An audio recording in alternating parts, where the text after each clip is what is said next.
Satellite চিত্রে Russia এবং উত্তর কোরিয়ার তেল বিনিময়ের প্রমাণ।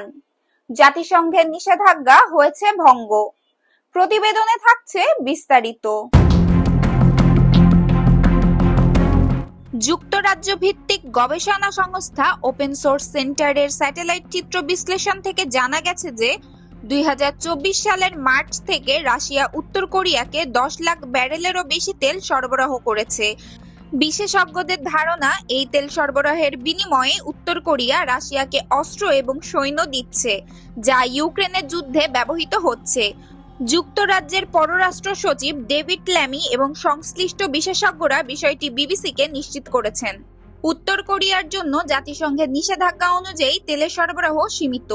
অনুমোদিত সীমা অনুযায়ী দেশটি বছরে সর্বোচ্চ 5 লাখ ব্যারেল পরিশোধিত তেল পেতে পারে। নিষেধাজ্ঞার এই সীমা পিয়ংইয়াং এর অর্থনীতিকে দুর্বল করে পারমাণবিক অস্ত্র কার্যক্রম বন্ধ রাখার উদ্দেশ্যে আরোপ করা হয়েছিল।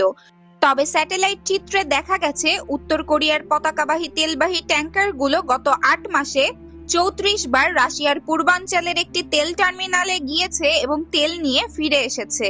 চিত্র অনুযায়ী ট্যাঙ্কারগুলো রাশিয়ার খালি অবস্থায় প্রবেশ করে এবং প্রায় সম্পূর্ণ ভর্তি অবস্থায় উত্তর কোরিয়ায় ফেরত যায়। রাশিয়ার পক্ষ থেকে এই বিষয়ে কোনো প্রতিক্রিয়া জানানো হয়নি। রাশিয়া এবং উত্তর কোরিয়ার এই বিনিময় কেবল তেলের মধ্যে সীমাবদ্ধ নয়। ওপেন সোর্স সেন্টারের তথ্যে দেখা যায় 2024 সালের মার্চে উত্তর কোরিয়ায় তেল সরবরাহ শুরু হয়। এর কয়েক মাস আগে উত্তর কোরিয়া রাশিয়াকে অস্ত্র সরবরাহ করেছিল। নভেম্বর পর্যন্ত এই তেল সরবরাহ চলতে থাকে এবং একই সময়ে জানা যায় যে উত্তর কোরিয়া রাশিয়ায় হাজার হাজার সৈন্য পাঠিয়েছে। এই বিনিময়ের ফলে উত্তর কোরিয়া তার অর্থনীতির স্থিতিশীলতা রক্ষা করতে পারছে। গবেষক জো বার্ন এ সম্পর্কে বলেছেন, কিম জং উন পুতিনকে যুদ্ধ চালিয়ে যেতে সাহায্য করছে, আর রাশিয়া উত্তর কোরিয়ার জন্য এক ধরনের স্থিতিশীলতা সৃষ্টি করেছে, যা বহুদিন ধরে দেখা যায়নি।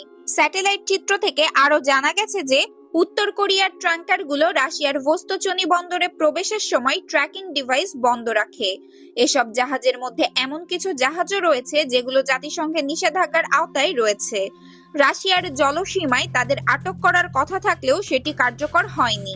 উল্লেখ্য, 2024 সালের মার্চে রাশিয়া জাতিসংঘের সেই প্যানেলটি ভেঙে দেয়, যা উত্তর কোরিয়ার নিষেধাজ্ঞা তদারকি করত। ফলে এই অবৈধ কার্যক্রমের ওপর নজরদারি কঠিন হয়ে পড়ে। যুক্তরাজ্যের পররাষ্ট্র সচিব ডেভিড ল্যামি বলেছেন, রাশিয়া উত্তর কোরিয়ার ওপর ক্রমশ নির্ভরশীল হয়ে উঠছে। তেল সরবরাহের বিনিময়ে তারা অস্ত্র ও সৈন্য পাচ্ছে, যা শুধু ইউক্রেন নয়, আন্তর্জাতিক নিরাপত্তার জন্যও হুমকি।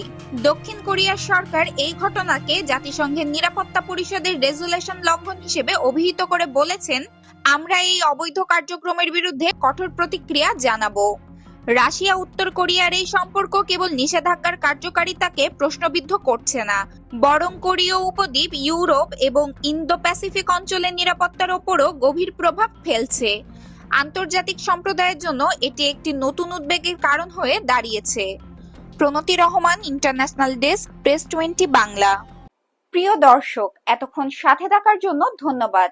এমন আপডেট সকল নিউজ পেতে সাবস্ক্রাইব করুন আমাদের চ্যানেলটিকে এবং বিস্তারিত জানতে ভিজিট করুন www.press20bangla.com।